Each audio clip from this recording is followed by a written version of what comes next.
Well, welcome everyone to today's February 16th meeting of the Board of County Commissioners.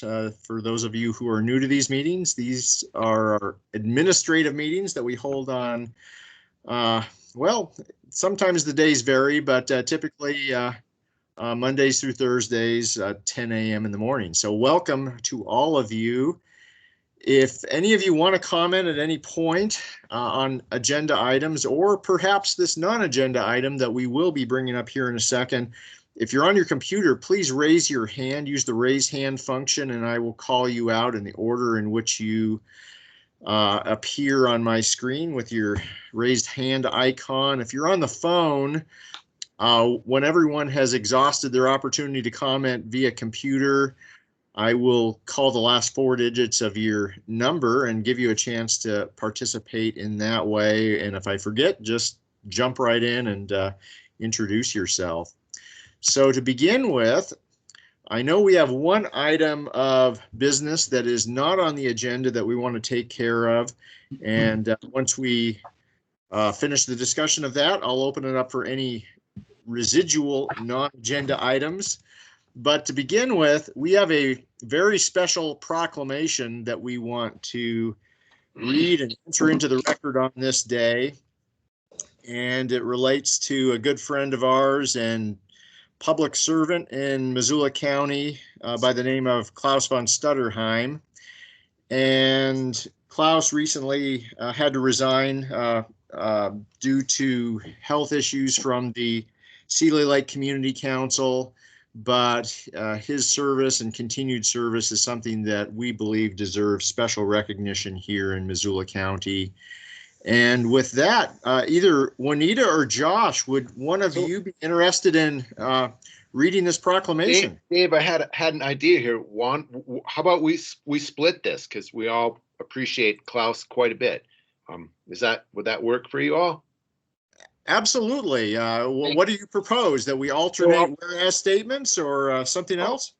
Yeah, why don't we do that? That's a great way to go. I hadn't thought about it other than splitting it. So so good. Yeah, why don't we can just go down the line reading whereas statements. Okay, and Violet, if you'd be so kind as to, since this is projected on the screen, just scroll down as we are reading, that would be great. You bet. So I will go ahead and kick things off. This is a proclamation of Missoula County, whereas Klaus von Stutterheim has been instrumental in revitalizing the Seeley Lake Community Council in a manner that helps residents successfully and enthusiastically address important issues such as transportation, public safety, human health, economic development, and environmental quality. And go for it, Josh. Okay, whereas Klaus leads by example in bringing together diverse community viewpoints in a friendly way that allows everyone to be heard, understood, appreciated, and welcomed through his personal life, through his work with nonprofits, and through his work with his We're on Facebook, beloved community council. And whereas Klaus recognizes the difficulties facing local landowners relative to the multitude of public and private agencies managing land in the Clearwater and Blackfoot watershed. And whereas Klaus continues to successfully bring diverse land managers together in a collaborative manner to help Missoula County residents find solutions to complex bureaucratic issues. And whereas Klaus quietly played a significant role in the acquisition of more than 310,000 acres of Plum Creek land by National Land Trusts in Western Montana. And whereas those Montana legacy lands are now in the capable hands of the public, and the resources they house will benefit generations of residents and visitors to Missoula County and Montana well into the future. And whereas Klaus is one of the first local residents to bring Missoula County to the table with a group of landowners to outline a years-long plan to protect the lands, waters, agriculture, wildlife, and the way of life of those fortunate enough to live in and around the meadows at Woodworth. And whereas by helping initiate the process to protect the meadow, Klaus introduced community conservation to private sector land trusts that now work countywide on land conservation for all interested landowners. And Whereas Klaus is a devoted fundraiser for the community who never fails to generate dollars for worthy causes, going so far as to proudly auction off pieces of the Berlin Wall alongside his personal stories of how he acquired those items of worldwide significance. And whereas Klaus is a compelling and persistent motivator who takes down any wall that hinders all humans' rights to democracy, equity, inclusion, and justice. And whereas Klaus helps people laugh, often uproariously, during difficult times, while never underplaying the seriousness of the issues facing individuals in the community of Seeley Lake or Missoula County. And whereas Klaus derives a great deal of his strength and wisdom from his partner Beata,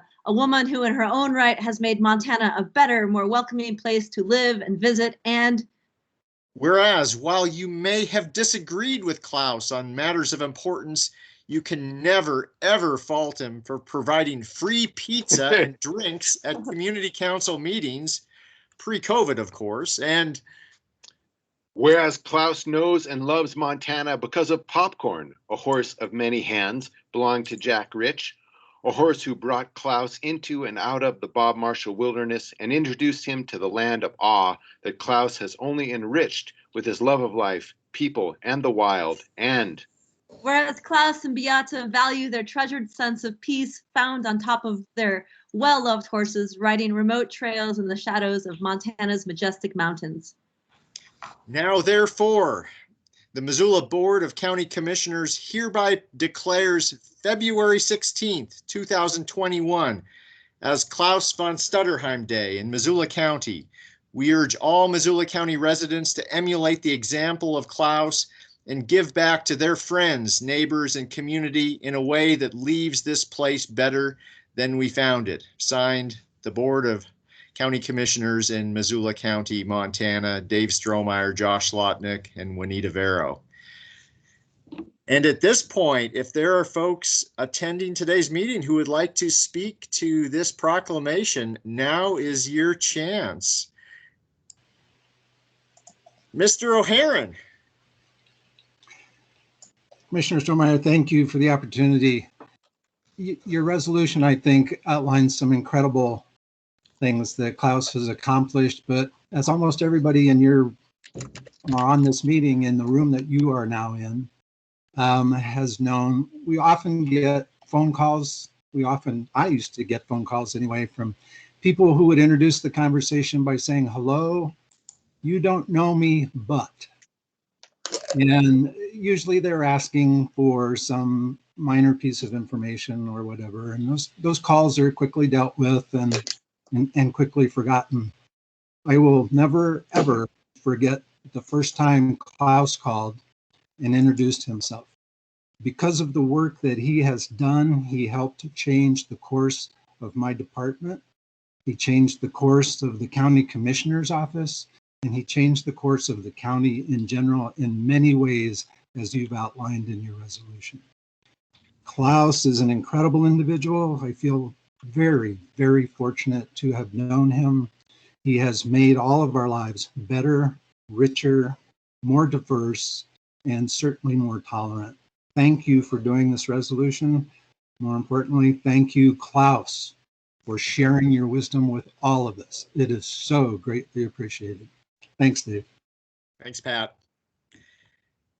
Anyone else?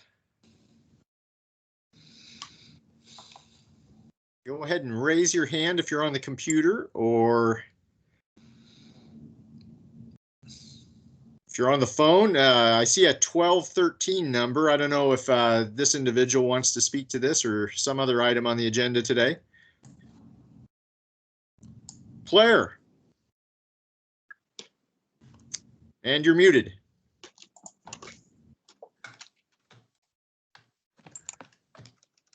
Okay, go ahead, Claire. Hi, I'm Claire Muller. I'm Executive Director of the Seeley Lake Community Foundation. Thank you so much, Missoula County Commissioners, for proclaiming today Klaus von Stutterheim Day. Klaus, thank you for all of your hard work for Seeley Lake and all the amazing things you've done here. Really appreciate you. Thanks, Claire. Anyone else?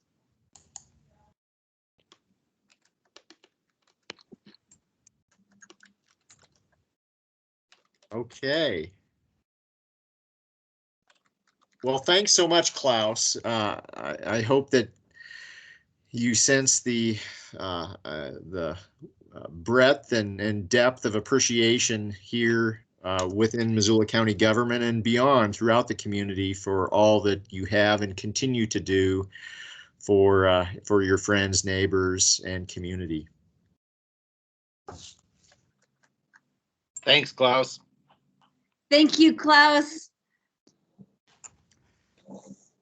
And thanks everyone who joined us today for this item. This means a lot. Is there any other public comment on items not on today's agenda? Okay. Seeing none, we will move into our scheduled agenda items for today, action items. And we'll begin with the first item, which is brought to us by Kayla Talbert, if she's here. I am. Hi, good morning, everyone. Good morning. It's very exciting to see that proclamation and kind of big shoes to fill for my next two agenda items. If you guys are okay with this, the next two are related, and I would suggest just combining the two together. Please do. Okay, so they are for a request for the board to approve an FY21 alcohol and other drugs contract amendment number 1 with Open Aid Alliance and Stepping Stones Counseling. For some background, this is through our alcohol tax fund, which is funded through the sale of alcohol throughout Montana. And we usually receive 3 payments from Montana DPHHS. But in some years, we receive an additional 4th payment if the revenue exceeds what their projected amount is. And so for FY20, which is last fiscal year, we did receive a 4th payment of $154,389, which is significantly higher than what we typically see. But this would be only for agencies who were approved in FY20 to receive this additional payment. In addition to that $154,389, there was also $5,780 that was unspent in FY20 that we received approval from the state to lump that into the final payment for the FY20 agencies. So we're looking at roughly $160,000 that we'll be distributing out in addition to their award amount. So what we do is we look at agencies who were approved in FY20 and amend their contract for their FY21 agreement to include that 4th installment. And so those 3 agencies would be Open Aid Alliance, Stepping Stones Counseling, and then Western Montana Mental Health Center. Today, I'm just presenting the first 2. And we distribute the money based off of what their approved percent designation was in FY20. So for Open Aid Alliance, we are requesting to increase their award amount by $20,821.97 for a total of $45,159.71. And then they also adjusted their scope of work to include that additional funds. And then for Stepping Stones, that would be, we're requesting to increase the award amount by $8,008.45 for a total award amount of $41,038.24. And they also adjusted their scope of work to include that additional funds. Thanks, Kayla. So any questions on items 1 or 2? Good news. Can we take them together, or Yeah. should they be separate? You can move them together. I'll move items 1 and 2, or a request that the board approve. Items 1 and 2. There we go. I'll second that. Any further discussion? It's always good to have more money flowing in like this. Seeing none, all in favor? Yeah, aye. Okay, thanks, Kayla. Thanks, Thank Kayla. you. So we'll have some additional contracts coming in. Well, Kayla's left us. Okay, I'll assume so. Oh, no, I'm sorry, I'm here. What was your question, Dave? Oh, so we should expect to see some additional contracts similar to these coming our way. Yeah, just one more from Western Montana Okay. Mental Health. They're just finalizing a few things. Okay, very good. Thank you. All right, our next item brought to us by John Stegmeyer is to authorize the chair to sign an agreement with Montana Department of Commerce for CDBG funding to hire a consultant to produce a Missoula County rural areas pedestrian and bicycles facilities master plan. And John, is this what has been pinging my inbox for a couple weeks now? That's correct, Dave. This Okay. is that item that this contract's initiated by our partners at the state. So they are sending it to you and Tyler via DocuSign and John as well, because you are on the application for the project. So I apologize for that inconvenience, but here we are with that request to sign the contract. Again, this is a grant funding that we sought towards the end of 2020. And we're fortunate to receive a $30,000 award to figure out the future of, it'll be mainly shared use paths, but we'll also consider other bicycle and ped facilities throughout the county and our, chiefly in our rural communities. So it's a great thing. And again, this is the contract that's provided to the county on behalf of the managers of the grant funds. All right. Any questions for John? Just a comment. I'm really excited that we can move forward with this and look towards more shared use paths outside of the metropolitan area, where people also like to walk and bike and move about from place to place outside of their cars. Absolutely. And so I haven't looked at this. I mean, how far out will this will the scope of work be? How far into the rural areas are you hoping? I think it just goes as far as Josh's farm, does it not? Nothing up to. I think that is what the plan is about. Paved to the farm, and then it's a kind of a crumbly wreck after that. Yeah, no, that's a good question. We will be working with connections into the city, but a lot of those things that are in the urban area are already considered in the excellent plans that have recently been produced or in production at the moment. So what we don't have is information and data about pathways in the northern parts of the county, the easternmost parts of the county. So think opportunities in Clinton, think opportunities in the Sealy Swan. Frenchtown, we do have a pretty good network there, but there are some gaps. Those are the places that we really want to look at with a professional transportation planner. And so that's the outcome and the scope that we're getting into for this plan. So great to hear. Thank you so much. Sure. Thanks for your support. Yeah, thank you. Thanks for your work. Okay, I don't think we voted yet, or have we? All in Yeah. favor? I would move we go forward. Oh, I guess we need a motion first. Yes. Juanita, Second. any further discussion on the motion? All in favor? Aye. Thanks, John. Thanks, John. Yeah, thank you all. Have a good one. This might be a good item to at least have an announcement about at one of our upcoming all community council meetings. Definitely. All right, thank you. Next, speaking of community councils, Kyla, we have a potential board appointment or community council appointment to the Bonner Milltown Community Council. Yes, this is for the Bonner Milltown Community Council. We had a resignation from Kathy Giffen effective December 9th, 2020.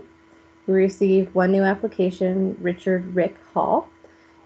He is also filed as a candidate for the school special district election since the remainder of this term ends May 31st, 2021, and he lives within the district. Great, thanks. And we did interview him relatively recently. I think that he was a super candidate. Yeah. What do you think, Josh? When we did- Absolutely. I mean, I feel like as of late, we've been extra wealthy in having great people step forward to be on our various boards, and Mr. Hall is just yet another example of that.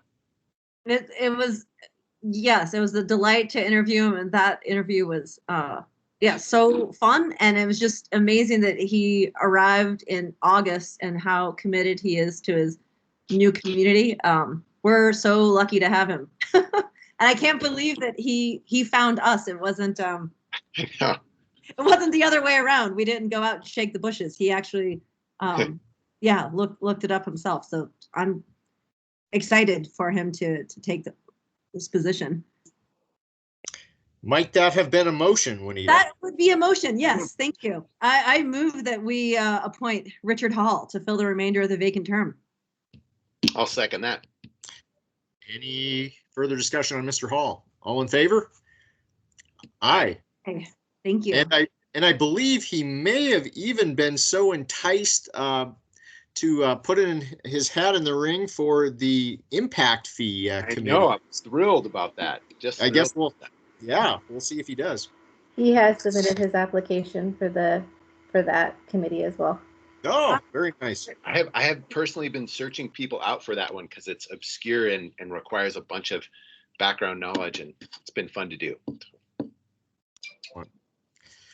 Okay, so ends our action items for today. Correspondence, we have a letter related to support for the Montana Department of Transportation grant application for the continuation of Missoula County Justice Court's Road Court. Is there anyone who wants to speak to this?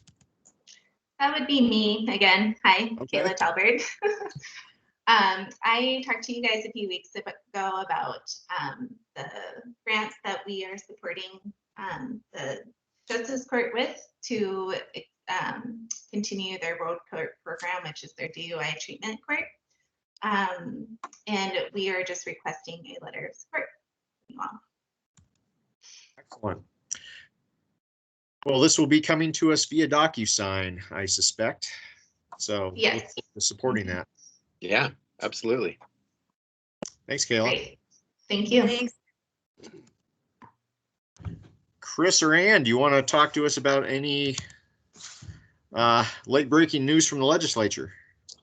We have several bills, but I'm going to ask Shane to talk first. You all had wanted to hear from Shane on HB 3. I'm going to say this wrong. HB 334, the Republic Services garbage bill. Yeah. And so Shane is with us for that one, and then we'll go through the others if that works. Yeah, Shane, good. Quick update. I guess I visited with a handful of folks on this one. First, I had a quick visit with Chad Bauer, and it sounds like he visited with you folks as well. And you know, Republic Services, like many of the other companies that provide that type of service in Montana, are opposed to this bill. I did visit with Motor Carrier Services in Helena to just get their thoughts if they had any opinions, and they honestly didn't have a strong opinion one way or another on it. They're really not that affected or impacted by it.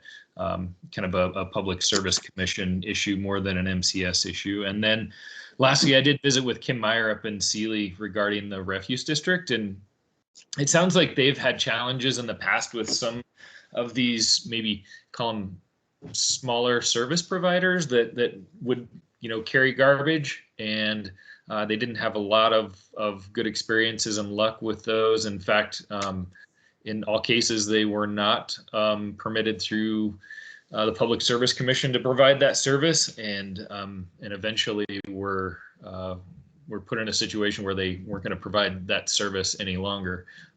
So I think the recommendation from Public Works and through really Kim Meyer with the refuse district is that we would not support that bill either.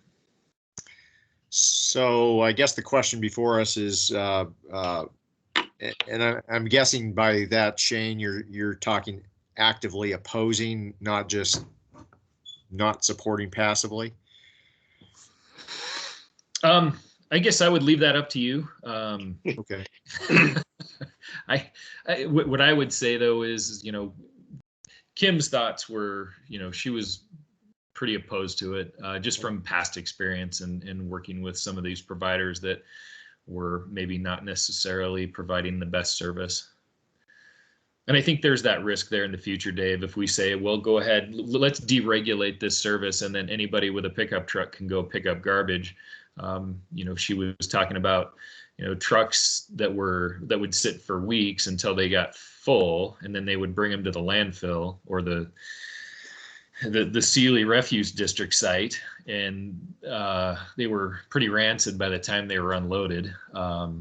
And then just the kind of that payment process, the folks that use that service in Sealy, they got kind of a apparently some sort of process where they have, they're allowed to dump based on whether or not they're in that district. And it was sometimes challenging to provide that type of information from one of those service providers, if that makes sense. Like, you'd have this service provider come in and they would have to show, well, we got this garbage from the Smiths and we got this garbage here from the Joneses, and this is their address and where they lived. And I think it was a little convoluted. So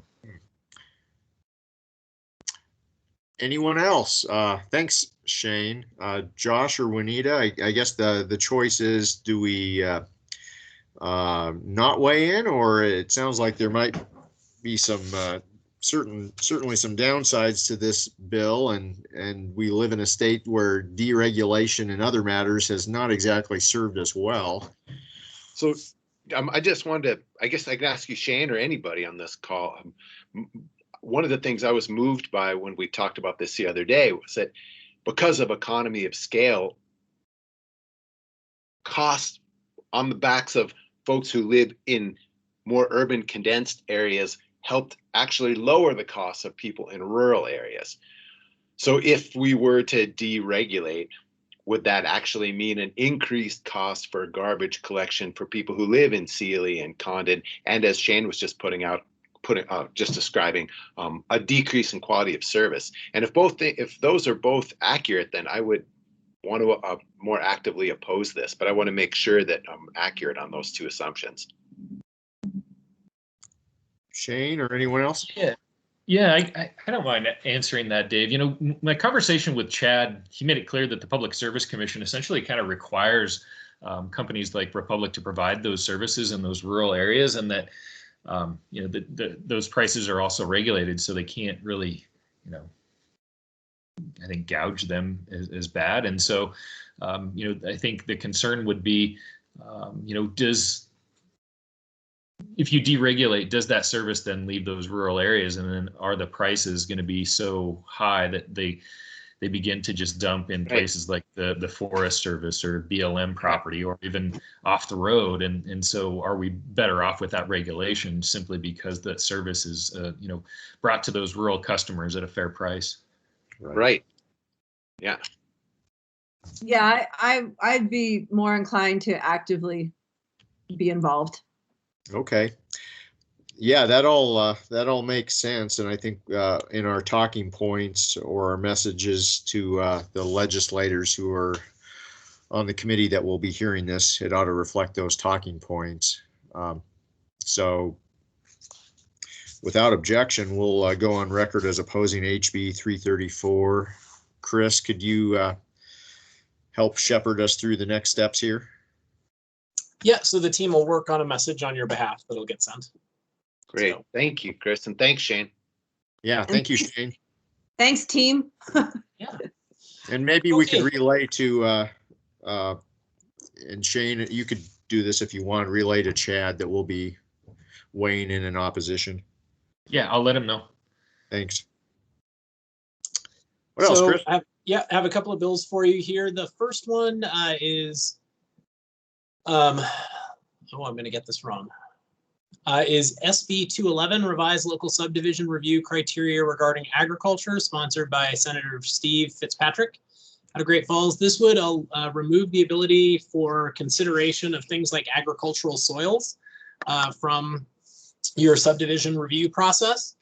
I'm assuming that since this is an area that has been of interest to the commission related to its subdivision process, that this is something you all would oppose. But what we're wondering is if whether the commission, if this is an area where the commission wants to testify on the bill, or if you simply want comments from staff for that. So. Yes, I think we want to testify. Thanks, Juan. I was thinking soil is just an extravagance that we can do without. And since our soil guy, I would hope that, yeah, Josh, would you be willing to do it? Yeah, thank you. I'd be thrilled to do that. Yes, I cut you off, Dave. Go ahead. No, let's absolutely do that. And Josh is the perfect spokesperson. Okay, so we will work on getting Josh registered for that one. And Josh, that's SB 211, just so you know what bill number it is. So you're looking for that one. SB 161 allows certain subdivisions to qualify for an expedited review process. You'll recall CAPS talked to you a little bit about this bill.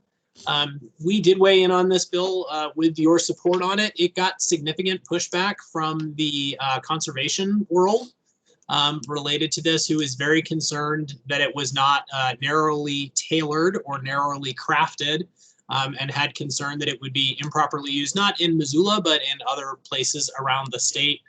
It is actually headed to the House floor. It came out of committee, and we do have Senators Hill and Mourgeot on that subcommittee. It's headed out of committee 10-0 to the floor today. We did weigh in again in support in the committee. I did talk to several of the folks in the conservation world about that and our support versus their opposition related to that. I'm basically just wanting to touch base to make sure you still want us to weigh in on support on the floor, given conservation's concerns around land use and the push for infill in some of these areas.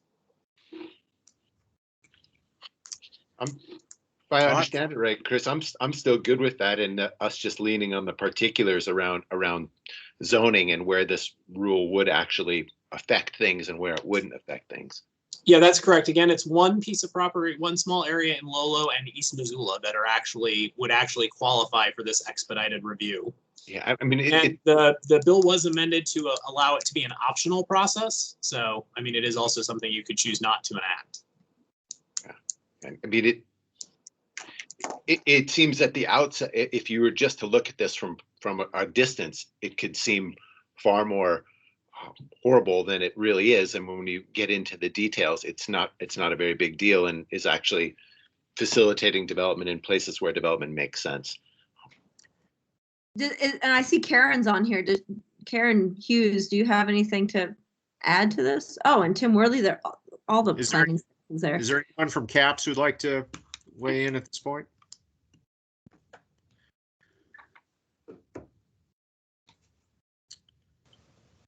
Commissioners, all I would say to it is that we would have the option of adopting this on our own timetable. So we're not going to be rushed into adopting this expedited review piece. We can adopt it as we feel we need to. That's pretty important, because I know our last discussion revolved around what do we need to, if there was some effective date in August or something that this had to roll into action, what could we do to put in place some sort of safety net in the interim before our subdivision or zoning regulations are fully updated. So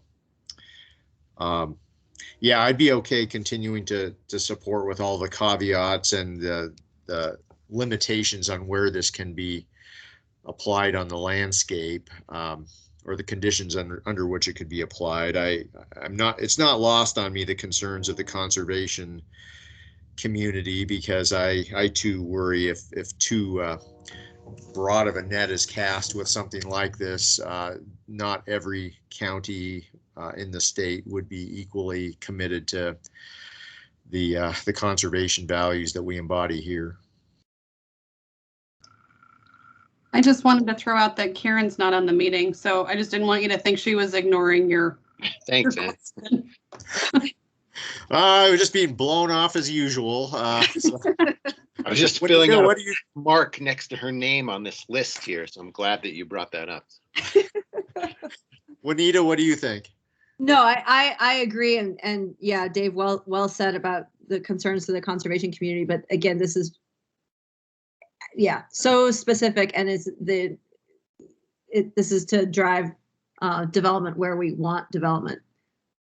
Yep. And where services are already being provided and zoning already is in place. It makes sense, yeah. It seems as always, the devil's in the details, but the details here are not anti-conservation. Right. What else, Chris? All right, so the last one is one we would not typically weigh in on, but I just want to check and see if you are interested in weighing on it. The last bill, again, comes to us from the Senate, and so this is, oh, nope, sorry, this one is the House. Sorry, just got them all mixed up today. HB 356, which prohibits anonymous reporting of child abuse and neglect cases. Child abuse and neglect is not normally in the purview of the county, as it's handled by the state through DPHHS and their child enforcement division, although the county attorney's office is responsible for prosecuting these. But these would require that people provide their name and address of making the report, which is a public record. And so that would mean that that information would be public and available to the person to whom against whom the complaint was made in the proceedings. And so this seems like a bad way of ensuring the safety of children in that particular aspect. So I didn't know if this was something that the county may wish to take a position on or not. Again, we don't normally talk about DPHHS and that role, since we don't oversee child protection, but this is one of those ones where it seemed like so. It seems really problematic. Maybe can you explain the other side then? Because I'm grasping. So there has been in the last two legislative sessions a concerted effort and concern around the idea that DPHHS in the child enforcement area is taking children away from parents, custodial parents, inappropriately, and that people are using reporting as an abusive way to get back at significant others and get children removed. They have done 2 interim studies on that.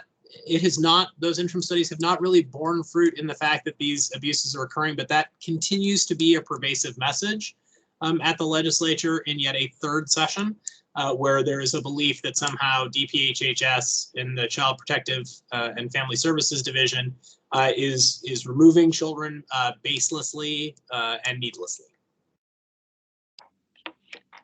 Do we know where the county attorney's office stands on this?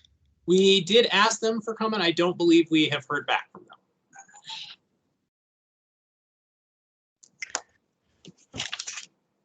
Oh, I wonder if you could reach back out. I'd love to know what their thoughts are, and if there is a stronger case that we could make with a connection to Missoula County to weigh in.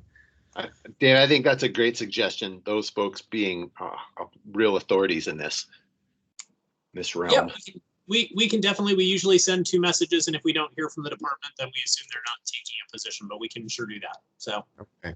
And Sarah's just thrown in the comments that she had just emailed them again a few moments ago. Okay. Sarah is on it. Yes. Well, I have a bill that I just wanted to get on the table here for discussion. I don't know if anyone else received a message from the executive director of Five Valleys Land Trust, but I think both of us did, Dave, and I'm glad you're bringing this up.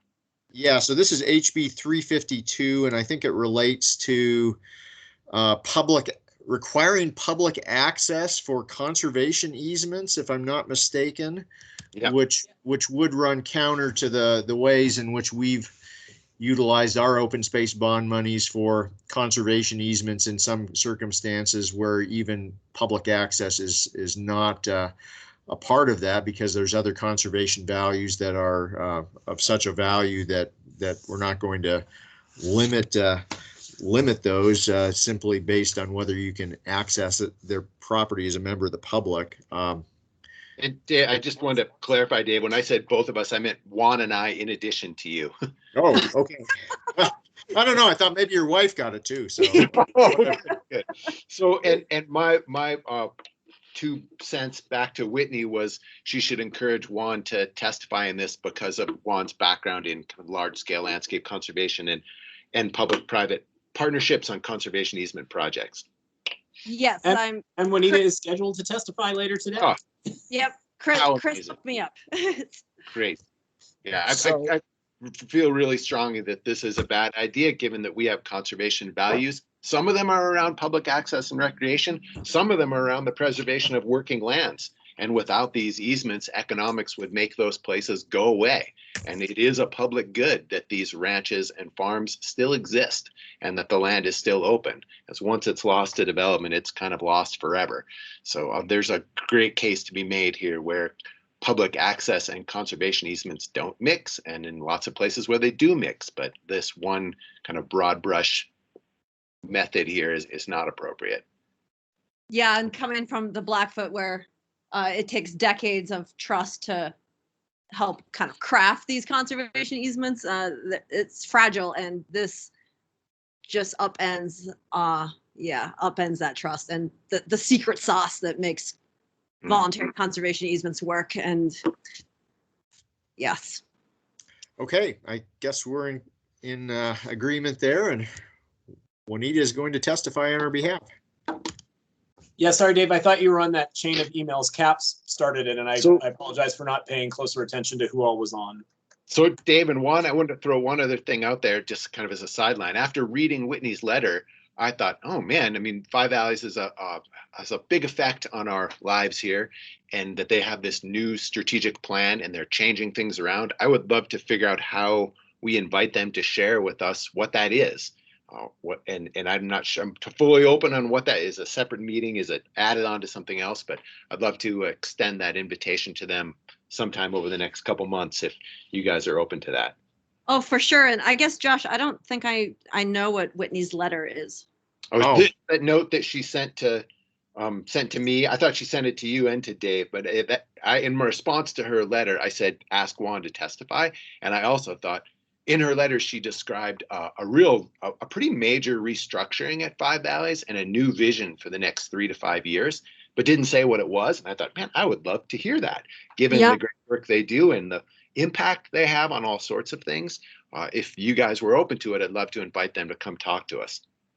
For sure. Yeah, I think we could talk to Chet. Maybe we could have this as a dedicated agenda item on an upcoming CAPS meeting. Perfect, because the CAPS and PTOL would be the folks to be part of that. All right, I will reach out to Chet if he's not on the line right now to see if we can make that happen.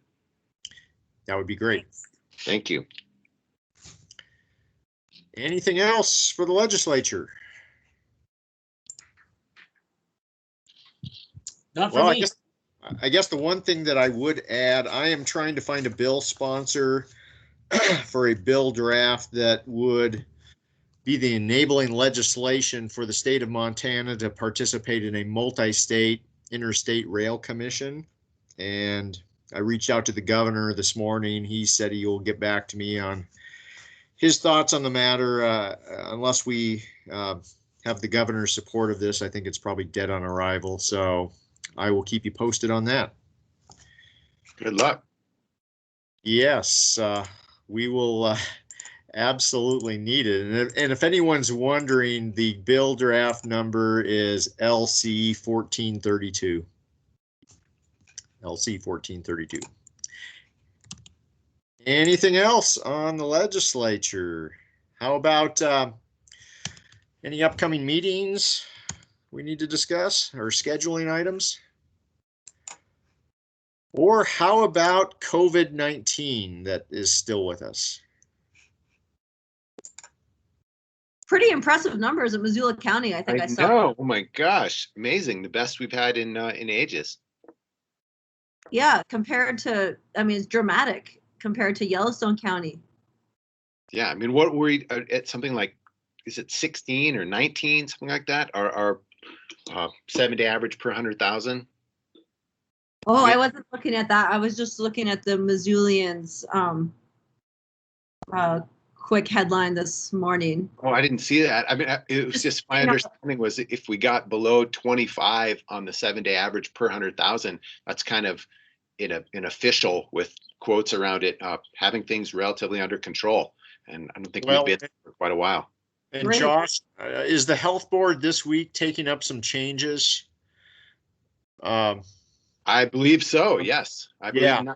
Yeah. Not masking, but a handful of other things related to group size, etc. Right. Oh, Ann says it's 18. Wow. Which is really good, and hopefully, 14 days from the Super Bowl, it doesn't all explode again, but we'll see. And shockingly, I learned last week in our so-called MAC call that even with the statewide sports wrestling tournaments, the wrestlers were not the ones who contracted COVID lately. It sounds like there's more issues with basketball teams than the wrestlers, which is truly remarkable. Wow. Being an aficionado of wrestling that I am.